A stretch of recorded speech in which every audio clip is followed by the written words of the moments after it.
Assalamualaikum warahmatullahi wabarakatuh. Perkenalkan, kami dari kelompok grup F mata kuliah database dengan saya sendiri Devianti Dwi Puspa Cahyani, NIM 4111419020, dan teman saya. Assalamualaikum warahmatullahi wabarakatuh. Saya Aziz Nur Hidayat Adrianto dari kelompok F mata kuliah database. Di sini kami akan mempresentasikan laporan tugas akhir mata kuliah database dengan tema Sistem Informasi Pelayanan Toko berbasis online. Mohon disimak. Sebelumnya saya akan menjelaskan web apa sih yang kami bikin dan alasan kenapa kami membuat website tersebut.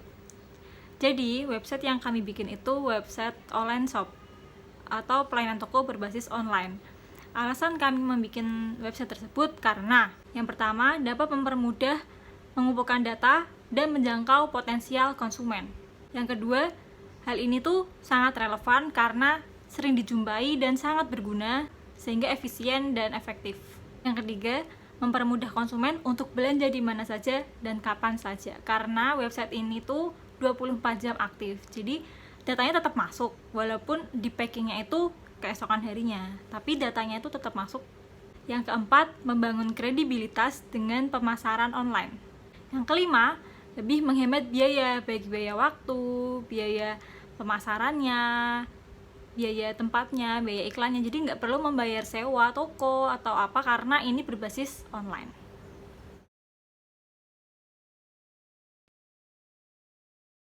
Kami membuat website ini dengan menggunakan HTML, CSS, dan JavaScript untuk bagian front-end atau interaktif pembinaannya. Kemudian untuk aplikasi back-end-nya kami menggunakan aplikasi Strapi. Aplikasi Strapi ini merupakan aplikasi manajemen database yang bisa langsung diinstal pada sebuah website. Kami mengkonfigurasi Strapi untuk memakai database Postgres karena MySQL tidak disupport oleh penyedia hosting database yang kami pakai. Strapi memiliki admin panel yang mempermudah manipulasi data dan membuat atau mengedit tabel. Untuk tempat menaruh atau hosting website ke internet, kami menggunakan Netlify untuk front-end dan Heroku untuk database. Selanjutnya, saya akan menjelaskan tentang entitas, atribut, diagram ERD, dan diagram DFD. Yang pertama ada entitas user, di mana entitas user ini terdapat beberapa atribut, yaitu telepon user, username, first name, last name, email user, password user, ID user, dan alamat user, di mana ID user sebagai kunci. Kemudian ada entitas produk, yaitu atributnya ada ID produk sebagai kunci, nama produk, gambar produk, harga produk, stok produk, dan deskripsi produk. Selanjutnya ada entitas pembayaran. Atributnya ada ID pesanan sebagai kunci, alamat pengiriman, nama produk, harga produk, jumlah produk, total pembayaran, kurir, dan metode pembayaran. Di sini nama produk, harga produk, dan ID user ini turunan dari user dan produk. Kemudian ada entitas order, di mana atributnya ada jumlah produk dan turunan ID produk dan ID pesanan. Untuk relasi dari entitas user ke entitas produk ada relasi membeli. Kemudian ada relasi transaksi pembayaran untuk entitas produk dan pembayaran, serta relasi order untuk entitas produk dan order itu sendiri. Juga ada relasi order dari entitas pembayaran dan order itu sendiri.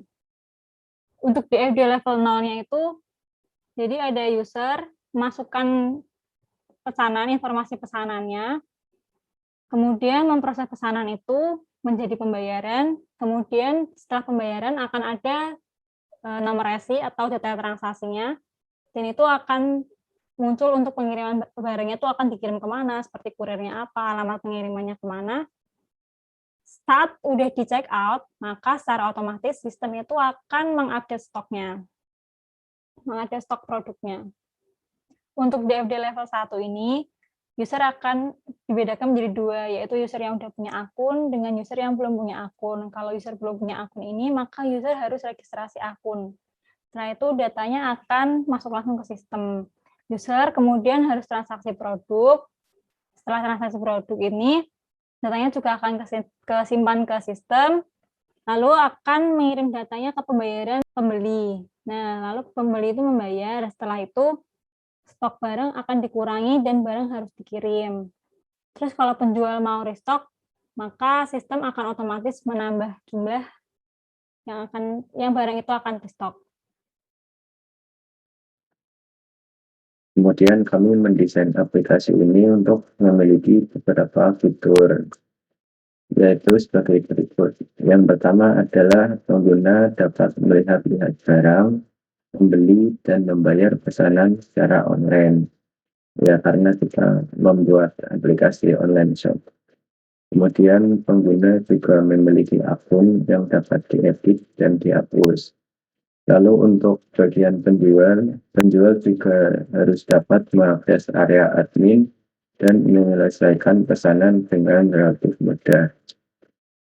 Kemudian semua data transaksi dan produk harus bisa disimpan di database.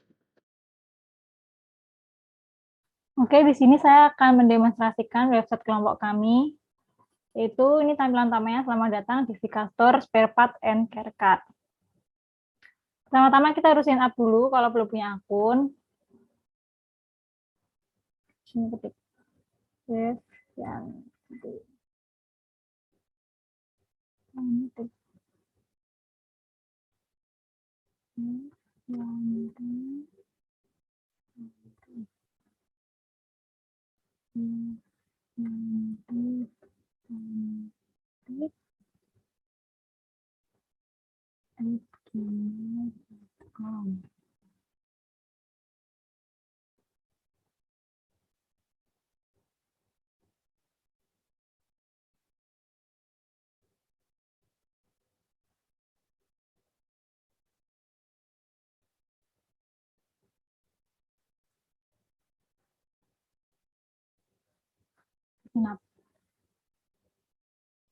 Nah, kemudian secara otomatis dia akan masuk ke laman login, masukkan kembali username atau email yang tadi udah kita masukkan. Di sini tadi aku pakai Devianti Cantik, maksudnya. Maka kita harus login.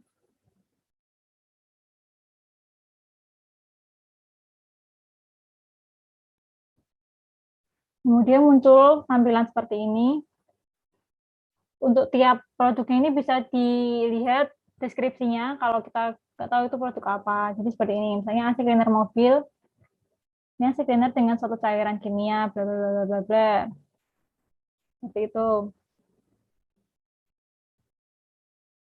Misalnya kita mau beli AC cleaner, anti karat, carbon cleaner, maka kita bayar. Akan muncul rincian pembayaran dengan nama produk yang tadi kita sudah klik. Biaya administrasinya 4%.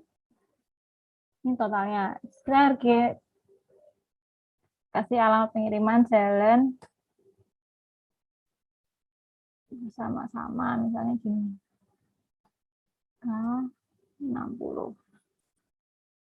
Pilih kurirnya secepat. Metode pembayarannya langsung BCA.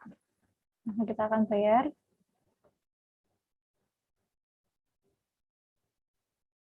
Nah, setelah kita check out, akan tampil seperti ini. Nah, kita tadi mau transfernya lewat bank BCA, kita bisa kirim kirim uangnya ke nomor rekening ini, kemudian kirim bukti pembayarannya tuh ke Gmail pembayaran@vivika.com. Seperti itu. Kalau kita mau ganti transfer BCA pakai bank lain juga bisa nih, transfer bank lain.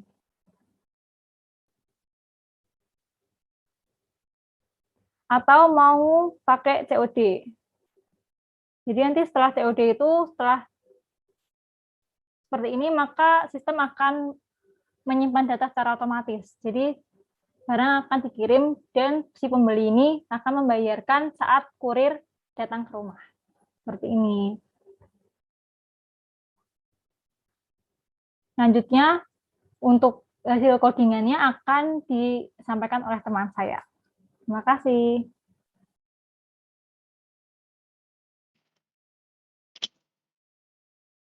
Kemudian untuk kodenya akan saya tunjukkan sebagian saja karena kodenya ada banyak ya.